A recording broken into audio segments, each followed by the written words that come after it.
देखें भाई, यहाँ हमें एक अदद फ्रैक्शन दिया गया है। अब नंबर्स में अगर बात होती तो हम इसकी तस्हील कर लेते, हम इसको आगे पीछे कर लेते, हम कुछ कैलकुलेट कर लेते, लेकिन यहाँ हमें वेरिएबल्स दिए गए हैं, और वेरिएबल्स भी नहीं बल्कि क्वाड्रेटिक इक्वेशन है। तो अब फ्रैक्शन की तस्हील करने के लिए ज़रूरी है कि मेरे पास नीचे कुछ ऐसे फैक्टर्स हों जिनमें x की सबसे बड़ी ताकत ऊपर की सबसे बड़ी ताकत से कम हो, यानी ताकत 1 होनी चाहिए नीचे।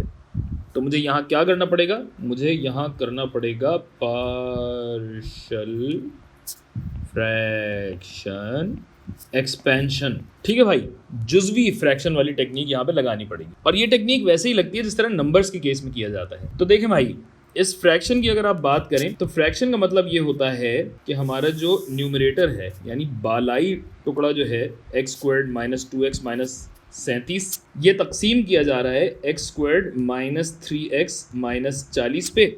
तो तकसीम करके देख लेते हैं भाई। सबसे पहले मैं चाहूँगा कि ये x स्क्वायर्ड वाली टर्म ख़त्म की जाए। तो मैं अगर इस पूरी चीज़ को 1 से ज़रब दे दूँ, 1 से ज़रब अगर मैं दूँ तो ये हो जाएगा x squared minus 3x minus 40। और अब इन दोनों को चूँकि सब्ट्रैक्ट करना है तो नीचे वाले साइन पलट जाएंगे, जिससे ये कट जाएगा और मेरे पास बचेगा प्लस 3x माइनस 2x बचा x, प्लस 40 माइनस 37 बचा मनफी 3। ठीक है भाई, इससे ज़्यादा तस्हील मुमकिन नहीं है, जिसका मतलब ये है कि इस फ्रैक्शन को सिंप्लीफाई करके ऐसे लिखा जा सकता है कि 1 जमा जो रिमाइंडर बचा x माइनस 3 बटा x squared minus 3x minus 40। यही काम आप 7वीं 8वीं जमात में नंबर्स के साथ कर चुके हैं कि ये प्लस रिमाइंडर बटा ये जो कहलाता है क्वोशंट कहलाता है ना, ये डिविडेंड कहलाता है, जो भी है, बहरहाल पुरानी बातें हैं, मगर आपको बात अभी तक ये समझ में आ चुकी होगी। अच्छा, अब ऐसा करने से हुआ क्या भाई? इस सब को अगर मैं छोटा करूं, जगह चाहिए होगी। ऐसा करने से हुआ ये कि अब मेरे पास ऐसी फ्रैक्शन आ गई है जिसको मैं ब्रेक कर सकता हूं, तोड़ सकता हूं किसी तरीके से। कैसे तोड़ा जाए भाई? तोड़ने के लिए नीचे फैक्टर्स मुझे चाहिए होंगे। तो 40 ज़रब 1 40 है, और ऐसे फैक्टर्स चाहिए जिनको जमा या सब्ट्रैक्ट करके मेरे पास मनफी 3 आए। तो 8 पंजे 40 होता है, माइनस 8 प्लस 5 बन रहा है, गुड। तो मेरे फैक्टर क्या बन जाएंगे भाई? 1 जमा x माइनस 3, इसको तो मैं अभी नहीं छेड़ रहा हूँ। मेरे डिनोमिनेटर बन जाएंगे x जमा 5 ज़रब x माइनस 8। फैक्टराइजेशन का काम भी आप सालों से करते चले आ रहे हैं, तो इस वजह से मैं इस वीडियो में इन चीज़ों पे टाइम ज़ाया नहीं कर रहा। तो भाई अब मेरे पास ये आ गया कि x माइनस 3 बटा x प्लस 5 ज़रब x माइनस 8 अगर नीचे है, तो मैं इस पूरे सिलसिले को यूँ लिख सकता हूँ कि भाई a बटा x प्लस 5 जमा b बटा x माइनस 8 है। और मैं कहता हूँ कि अगर a और b मुझे पता लग जाए ना, तो a और b ऐसे होंगे जिनकी वजह से इन फ्रैक्शंस को अगर जमा किया जाए तो मेरे पास ये आना चाहिए। इतनी सी बात है। तो अगर मैं इन दोनों को जमा करना चाहता हूँ, क्या करना होगा भाई? नंबर्स होते तो एलसीएम लेते।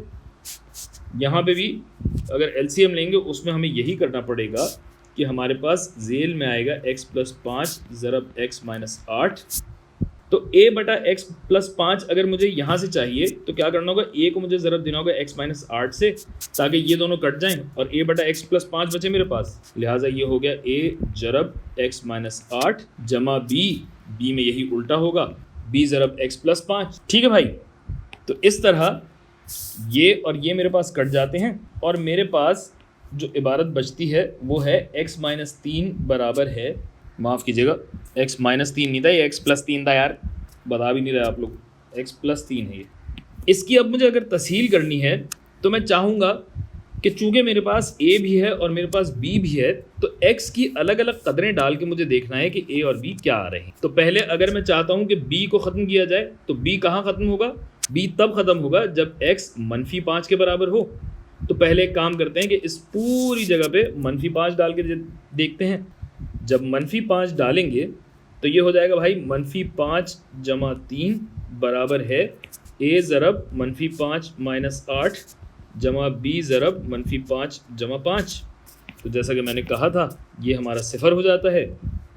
माइनस 5 जमा 3 बचता है मनफी 2, जो कि बराबर है a ज़रब मनफी 5 माइनस 8 हुआ मनफी 13। तो मनफी मनफी कट गया और a इस तरह मेरे पास आया 2/13। अब चाहें तो ए को यहाँ डाल दें और एक्स की कदर ले लें, या सीधा सीधा ये करें कि यार ए को भी उसी तरह ख़त्म करते हैं जिस तरह बी को ख़त्म किया था। तो ए ख़त्म करने के लिए क्या होगा भाई, एक्स बराबर होना चाहिए मुस्बत 8 के।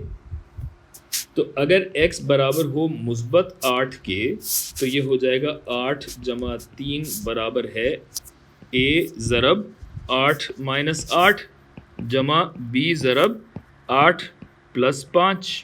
8 जमा 3 होता है 11 बराबर है b ज़रब 8 और 5 होता है 13, गोया b बराबर हुआ 11/13 के।